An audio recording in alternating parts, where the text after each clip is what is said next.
Rayadurgam police station పరిధిలో దారుణ ఘటన అయితే చోటు చేసుకుందని చెప్పొచ్చు. నంది హిల్స్ నుంచి మేదీపట్నం వెళ్తున్న షిఫ్ట్ డిజైరర్ అనేది ఒక్కసారిగా అదుపు తప్పి అక్కడ ఏదైతే ఈ ఫ్లైఓవర్ ఉందో దాన్ని గుద్దడం అనేది జరిగింది. నంది హిల్స్ నుంచి లెఫ్ట్ తీసుకోవాల్సిన సమయంలో ఈ విధంగా జరిగిందని చెప్పవచ్చు. అయితే ఒక విధంగా చూసుకుంటే ఈ యాక్సిడెంట్కి కారణం మద్యం మత్తుతో డ్రైవ్ చేశారా లేకపోతే అతి వేగమే కారణమా అనేది కూడా తెలియాల్సి ఉంది. ఇక్కడ మనం చూసుకుంటే ఈ షిఫ్ట్ డిజైర్ కార్ అనేది మొత్తం ముందు భాగం కూడా మొత్తం కూడా నుజ్జు అయిపోయిన పరిస్థితి అయితే కనిపిస్తూ ఉంది. అయితే దీనికి కారణం కూడా అతివేగం అనేది ఒకవైపు తెలుస్తున్నప్పటికీ కూడా ఏదైతే ఈ కార్ ముందు భాగం ఉందో అదంతా కూడా పార్ట్లుగా ఎక్కడికక్కడ విరిగి పడిపోవడం కూడా మనకి కనిపిస్తూ ఉంది. ఇటువైపు చూస్తే టైర్లు, మిర్రర్ ఇదంతా కూడా ఎక్కడికక్కడ నుజ్జు అయిపోయిన బీభత్సం సృష్టించిందనే చెప్పాలి. ఒకవైపు చూసుకుంటే ఏదైతే ఫ్లైఓవర్కి ఢీ కొనిందో అక్కడ ఆ భాగం అంతా కూడా డీజిల్తో ఒక్కసారిగా డీజిల్ అనేది బయటికి వచ్చేయడం, అదేవిధంగా ముందు భాగం అంతా కూడా ఎక్కడ కూడా అసలు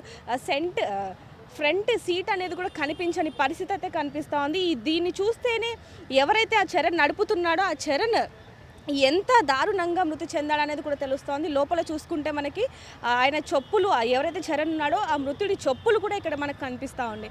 లోపల అసలు ఏదైతే సీట్ ఉంటుందో ఫ్రంట్ సీట్ అది కూడా మనకి కనిపించని పరిస్థితి అయితే కనిపిస్తుంది. దీన్ని బట్టి అతను ఎంత దారుణమైన స్థితిలో చనిపోయాడనేది కూడా తెలుస్తూ ఉంది. ఇటువైపు చూసుకుంటే ఈ కార్ అంటే ఇటీవల కాలంలో ఈ కార్తో చాలా యాక్సిడెంట్స్ అయ్యాయనే చెప్పొచ్చు ఈ షిఫ్ట్ డిజైనర్తో.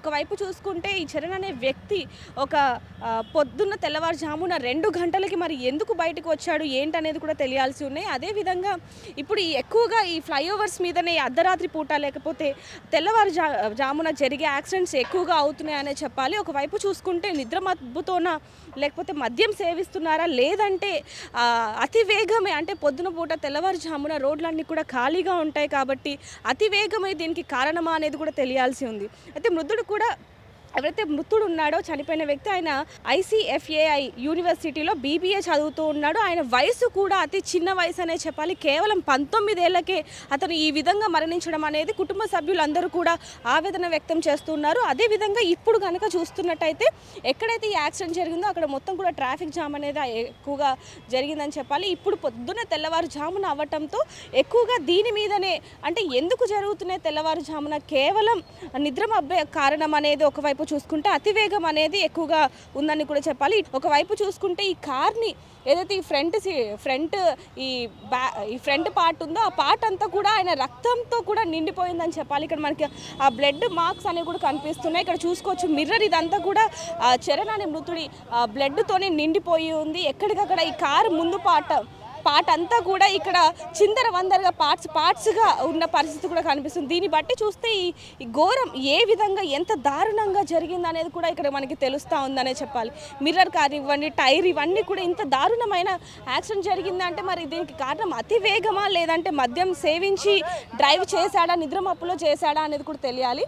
ఎవరైతే ఈ మృతుడు చరణ్ ఉన్నాడో అతన్ని ఉస్మానియా హాస్పిటల్ కూడా తరలించడం జరిగింది. పోస్ట్ మార్టం జరిగిన తర్వాత వాళ్ళ పేరెంట్స్కి అప్పగించే ప్రయత్నం కూడా పోలీసులు చేస్తూ ఉన్నారు. మరి దీనికి ఇంత దారుణమైన యాక్సిడెంట్ గల కారణం ఏంటి అనేది కూడా పోలీసులు ఇన్వెస్టిగేషన్ చేస్తున్నారని చెప్పాలి. ఎందుకంటే నిద్ర మబ్బు కారణమా లేకపోతే మద్యం సేవించి ఈ విధంగా అవుతుందా లేదంటే రోడ్లు ఖాళీగా ఉండటంతో అతి వేగంతో ఈ విధంగా యాక్సిడెంట్స్ ఎక్కువగా జరుగుతున్నాయా అనేది కూడా పోలీసులు దర్యాప్తు చేపడుతున్నారనే చెప్పాలి. ఎటకేలకి చాలామంది అతి వేగమే ఎక్కువగా ఇలాంటివి జరుగుతున్నాయని చెప్పొచ్చు. పోలీసులు కానివ్వండి లేకపోతే ట్రాఫిక్ పోలీసులు వాళ్ళు ఎంతగా చెప్తున్నప్పటికీ కూడా మరి ఎందుకని ఈ వాహనదారులు పట్టించుకోవట్లేదు, స్పీడ్గా వెళ్తున్నారు అనే కోణంలో కూడా ఆలోచించడం జరుగుతుంది. అయితే ఇప్పుడు మాత్రం ఈ యాక్సిడెంట్కి గల కారణం అతివేగం అనేది కూడా మనకి తెలుస్తున్నప్పటికీ కూడా పోలీసులు కూడా అందరికీ చెప్పడం జరుగుతుంది. అతివేగంతో వెళ్ళకూడదు, స్పీడ్ లిమిట్ అనేది ఉంది ఎక్కడికక్కడ ఉన్నప్పటికీ కూడా మరి వాహనదారులు ఎందుకని అది పట్టించుకోకుండా వెళ్తున్నారు అనేది కూడా ఆలోచించాల్సిన పరిస్థితి అయితే తెలుస్తూ ఉందని చెప్పాలి. ఇప్పుడైతే ప్రస్తుతానికి ఉస్మానియాలో పోస్ట్ మార్టం నిమిత్తం వాళ్ళ పేరెంట్స్కి అప్పగించే పనిలో అయితే పోలీసులు ఉన్నారని చెప్పాలి. మరిన్ని వివరాల కోసం చూస్తూనే ఉండండి RTV. కెమెరామ్యాన్ శివాతో రిపోర్టర్ దేవిక, హైదరాబాద్. మరిన్ని వీడియోస్ కోసం ఛానల్ ని సబ్స్క్రైబ్ చేయండి, లేటెస్ట్ అప్డేట్స్ కోసం వాట్సాప్ ఛానల్ ని ఫాలో చేయండి అండ్ లింక్ డిస్క్రిప్షన్ లో ఉంది.